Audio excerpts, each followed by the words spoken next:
Be strong, don't give up, or your life will be gone.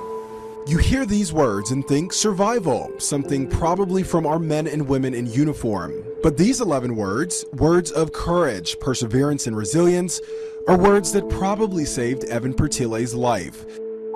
At just 6 years old, he was diagnosed with medulloblastoma. It's a highly malignant cancer that starts in the back of your brain and spreads rapidly. It's a day that no parent can prepare for. You're scared, you're afraid, you're angry. You have every range of emotion possible. That diagnosis was followed by a call to St. Jude and a move to the hospital in Memphis the very next day.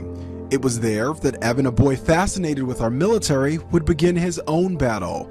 Surgeries and chemo were mixed with holidays and even his kindergarten graduation.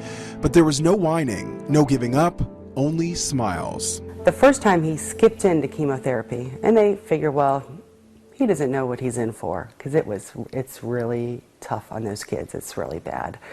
The second time he skipped onto the inpatient floor a month later, he's like, I love St. Jude. It's fun being inpatient. And we're saying, oh, we're not having fun. The treatment slowly took its toll. Evan refused to eat, he lost a lot of weight, and then the inevitable. He had big chunks of hair on the bed.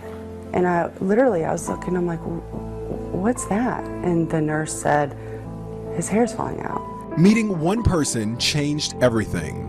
I'm sitting on a plane next to this lady and I'm crying and I'm very embarrassed because I'm not a big emotional cry in public kind of person. And she's like, what's wrong? I'm like, I'm fine. And she's like, what's wrong? And I just told her about Evan. That stranger happened to work at Fort Leavenworth. When she found out that Evan loved the military so much, she made sure that little soldier was no longer alone on the battlefield. Evan's online website got tens of thousands of messages from our troops. You have to eat to be Army Strong. Army Strong Evan. It started with the Army, then quickly spread. Scottish troops are writing, English troops. I mean, literally people from all over the world in the armed services were writing letters and writing notes to my son to keep him strong and to encourage him to eat. And you know what? He started eating. He said, Mom, I'm going to eat so I can be Army Strong. And that was just the beginning. A bunch of guys got together, sent Evan a real Army uniform, a real Army backpack. They even had his name printed, camo paint. I mean, Evan and I would run around the Target house. I thought it meant like something really special to me, because it's a one-in-a-lifetime opportunity to meet some of them and to get something from them, especially Purple Heart. Purple Hearts, Bronze Stars, flags flown over Iraq and Afghanistan. Evan was quickly becoming one of the most decorated officers, his fellow troops counting on him to push through. If you give up and you stop fighting, you have a less percentage of surviving. And he never did. Evan is now 10 years old. He's healthy, his cancer undetectable. Happy and kind of sad at the same time. Why sad?